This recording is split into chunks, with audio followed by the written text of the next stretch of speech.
হতাশায় যখন আপনি পড়বেন, অ্যাংজাইটি আপনাকে চেপে ধরবে, আপনি বাঁচতে পারবেন না। এখন আপনি এগুলা করবেন কিভাবে? আপনি ধর্ম, দিন যেটা আমার নবী দিয়ে গেছে, সেই দিন আপনি বাদ দিয়ে দিলে আপনি শান্তি প্রতিষ্ঠা করতে পারবেন না। আমার ভিতরে যদি শান্তি না থাকে, আপনি আমাকে বলতেছেন হুজুর এই জুব্বা আপনার জন্য খরিদ করে আনতেছি 50,000 টাকা, জুতার দাম 50, টুপির দাম 25, 2.5 লাখ, আমার উঠেছে দাঁতের ব্যথা, আপনি এই 2.5 লাখ টাকার এই গিফট আমার দাঁতের ব্যথার কারণে আমার ভালো লাগবে, আমার ইচ্ছে করবে না এটারে তুলে সমুদ্রে নিক্ষেপ করি। মানুষের ভিতরেই যদি শান্তি না থাকে, আপনি বাইরের চাকচিক্য, গাড়ি বাড়ি ঘর এগুলা দিয়ে কি করবেন? ইউরোপ করেছে, আমেরিকা ইংল্যান্ড করেছে, তারা চেষ্টা করেছে দিন বাদ দিয়ে শান্তি পাওয়া যায় কিনা। ইউরোপের ঘর সুন্দর, বাড়ি সুন্দর, রাস্তা সুন্দর। আমি এই কথাগুলা প্রত্যেক ঘরে ঘরে পৌঁছাইতে চাচ্ছি, সেইগুলো কথাগুলা রিপিট করে করে বলতেছি। যুব সমাজের মধ্যে আমি চাচ্ছি যে একটা পরিবর্তন আসুক, কারণ আপনারা নিজেদেরকে একটা অন্ধকারের দিকে নিয়ে যাচ্ছেন, বুঝে হোক না বুঝে হোক, আমার দোষে হোক। এখন আমেরিকার মধ্যে যদি আপনি দেখেন ঘর, রাস্তা, আমরা টকশোর মধ্যে বসলে আমরা পশ্চিমা বিশ্বের অনেক কিছু শুনি না, যেটা ভালো সেটা ভালো, অনেক ভদ্র, অনেক ডিসিপ্লিন, আইন কানুন দারুণ, কোনো সন্দেহ নাই, কিন্তু শান্তি নেই, শান্তি নাই। এখন আপনি বেন্টলি চালান আর বিএম চালান অথবা মার্সিডিজ চালান, যেটাই চালান, ভিতরে যদি শান্তি না থাকে আপনি এগুলা দিয়ে কি করবেন? শান্তি নাই। আপনি বলতে পারেন হুজুর আপনি কেমনে বুঝলেন শান্তি নাই? শান্তি নাই। মা বাবা, ছেলে জানে না মা কোথায় থাকে বাবা কোথায় থাকে। আমি পরিবর্তন যে হচ্ছে, সেই পরিবর্তন আমাদের সকলের চোখের সামনে হচ্ছে, এবং এখন আমরা যেটা শুনছি সেটা হচ্ছে আমাদের এখানে একটা দুর্ভিক্ষ আসবে। এই যে পরিবর্তনটা হচ্ছে, এটা পৃথিবীর একটা স্বাভাবিক নিয়ম। পৃথিবীতে প্রতি 15-20 বছর পর পর একটা পরিবর্তন ঘটে। আমাদের ব্যক্তি জীবনে হয়, সামাজিক জীবনে হয়, এবং আমাদের জীবনের যত ধাপ আছে সমস্ত ধাপের মধ্যে এই পরিবর্তনটা হয়ে যায়। এটা মাঝে মধ্যে পজিটিভ হয়, মাঝে মধ্যে নেগেটিভ হয়, কিন্তু এখন যে পরিবর্তনটা হয়ে গেছে, সেই পরিবর্তনটা একটা সমাজ স্থিরতার সাথে, একটা পরিবার শান্তির সাথে বসবাসের জন্য যেই বিষয়গুলো প্রয়োজন, এই পরিবর্তনটা এসে সেই বিষয়গুলার একেবারে গোড়ার মধ্যে ধাক্কাটা লাগিয়েছে। আমরা একটা শান্তির সমাজ, একটা শান্তির পরিবার নিয়ে, শান্তি নিয়ে, সম্মান নিয়ে বসবাসের জন্য কিছু মৌলিক জিনিস দরকার হয়। এই মৌলিক জিনিসগুলোর মধ্যে যদি পরিবর্তন চলে আসে, আপনি সমাজের মধ্যে ব্যালেন্স রাখতে পারবেন না। কেন? কারণ সমাজের মধ্যে আমরা মানুষ বসবাস করি। আমাদের মানুষের মধ্যে আল্লাহ 3টা ডাইমেনশন দিয়েছেন। কয়টা? 3টা ডাইমেনশন।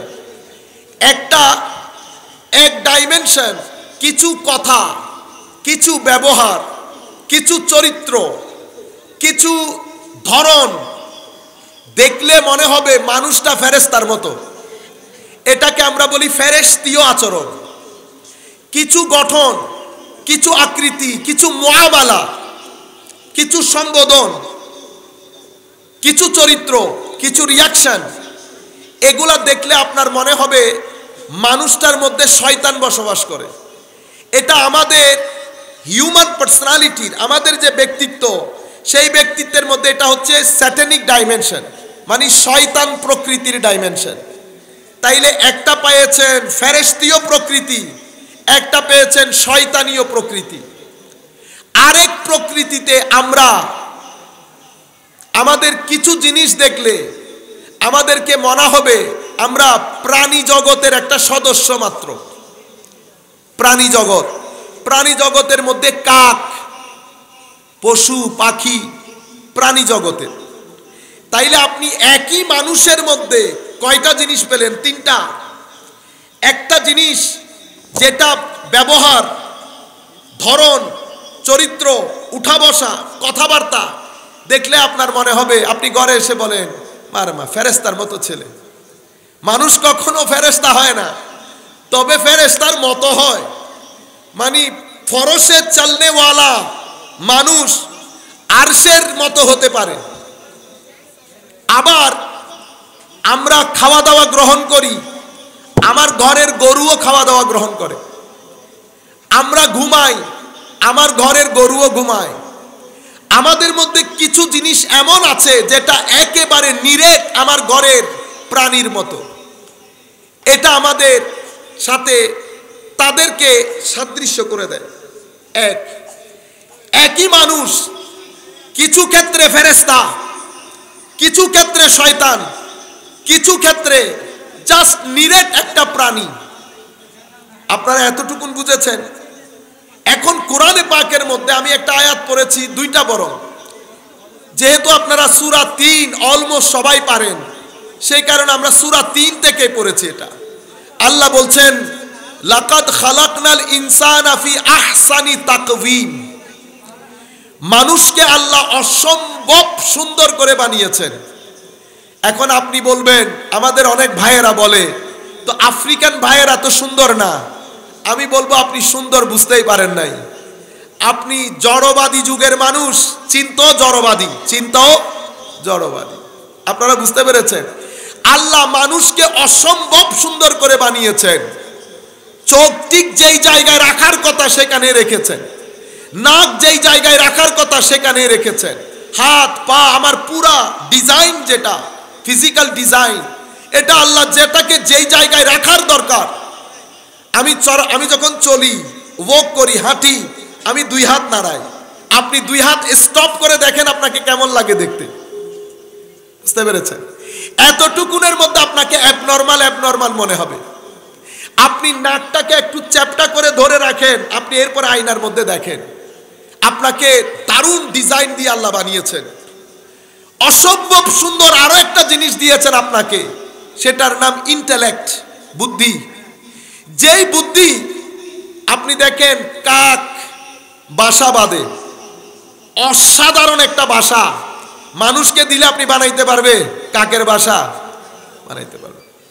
আল্লাহ কাককে অতটুকুন বুদ্ধি দিয়েছেন, যেটুকুন বুদ্ধি দিয়ে অসাধারণ, আপনি বলতে পারেন অ্যামেজিং। আমাদের ছেলেরা এখন বলেন অ্যামেজিং, স্টুপেন্ডাস, অ্যাস্টাউন্ডিং বলতে পারবেন।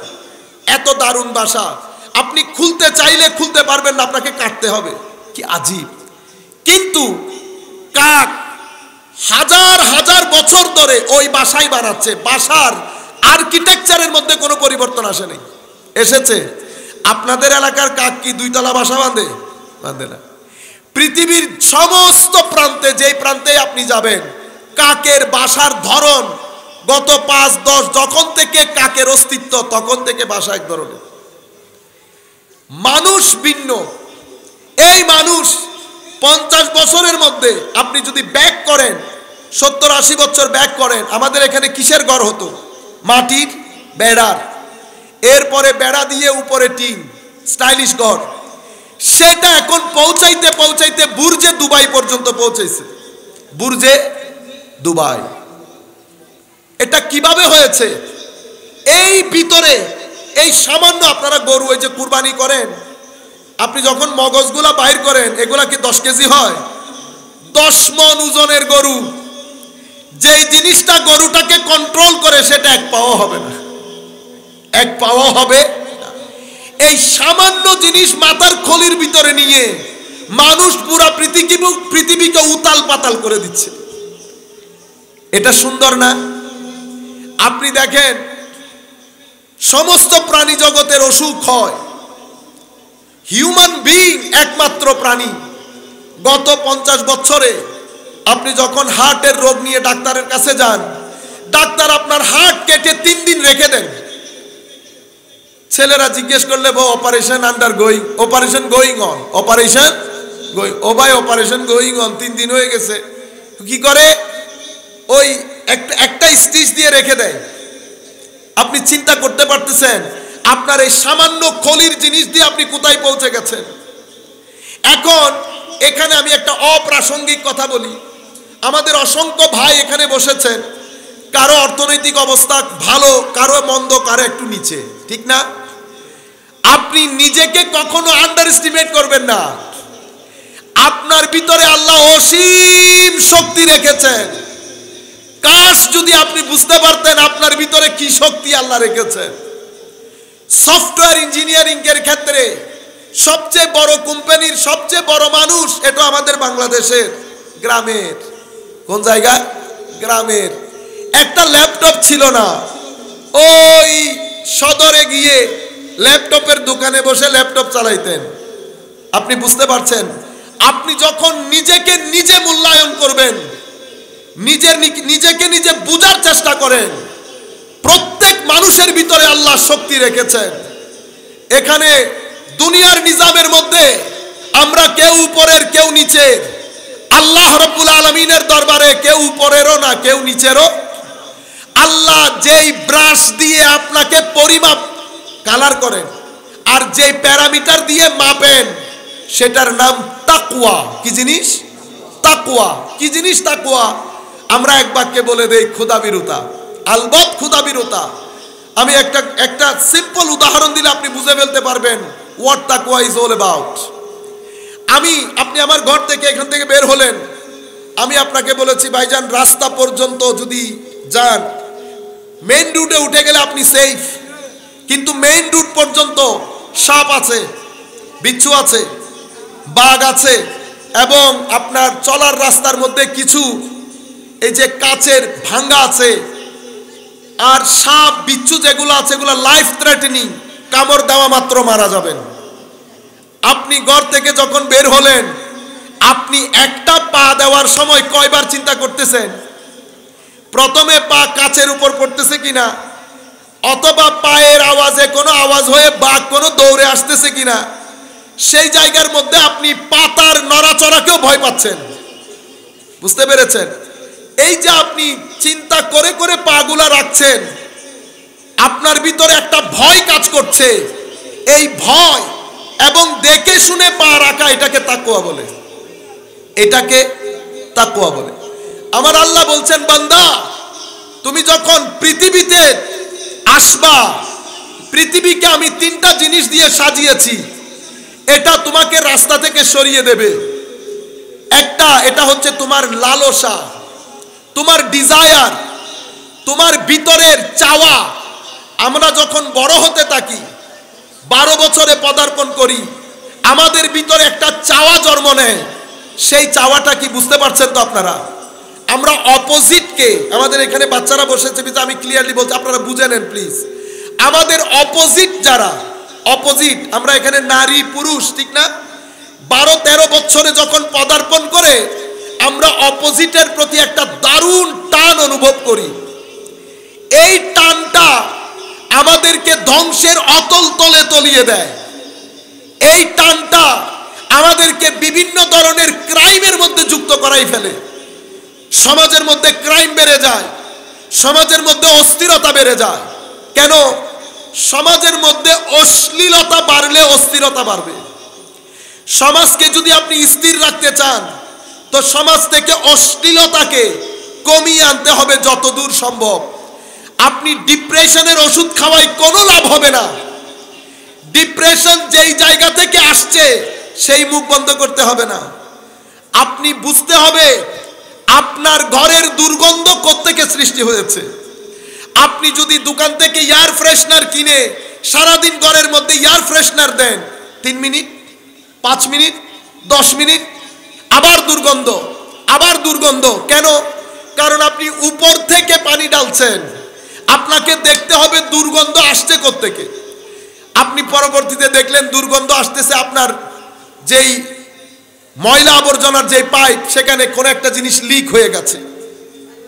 এখন লিক যতক্ষণ পর্যন্ত আপনি বন্ধ না করবেন, দুর্গন্ধ থেকে বাঁচতে পারবেন না। অস্থিরতা হচ্ছে দুর্গন্ধ। এটা কোত্থেকে আসতেছে বের করতে হবে। এটা আসতেছে অশ্লীলতা থেকে। অশ্লীল সমাজ অস্থির হয়। অশ্লীলতা মানুষকে অস্থির করে, অতঃপর একজনের প্রতি আরেকজনের বিশ্বাসকে একেবারে ড্রপ ডাউন করে। অশ্লীলতা সমাজ থেকে বিয়ে প্রথা বন্ধ করে দেয়, অথবা বিয়ে প্রথা থাকলেও বিয়ের ওই গিট ছাড়িয়ে নেওয়ার, যেটাকে আপনারা ডিভোর্স বলেন, সেটা বেড়ে যাবে। সব কিছুর মূলের মধ্যে এই অশ্লীলতা। আপনি এই মুখ যতক্ষণ বন্ধ না করবেন ততক্ষণ পর্যন্ত অস্থিরতা কমবে না, ডিভোর্স কমবে না, আরো অনেক কিছু সমাজের মধ্যে আপনি কমাতে পারবেন না, সমাজের মধ্যে আপনি কমাতে পারবেন না। এবং এই অস্থিরতা আমাদের, এই যে ছেলেগুলা দেখেন না বারবার বলে না এখন আমরা বোরিং হয়ে যাচ্ছি, বোরিং হচ্ছি, এই অস্থিরতা এক পর্যায়ে আমাদের ছেলেগুলাকে এবং পুরা পৃথিবীর মধ্যে আত্মহত্যার বাজার গরম করে দিয়েছে। আপনি অস্থিরতা ফিল করলে আপনি ডিপ্রেসড হন, হতাশায় পড়ে যান।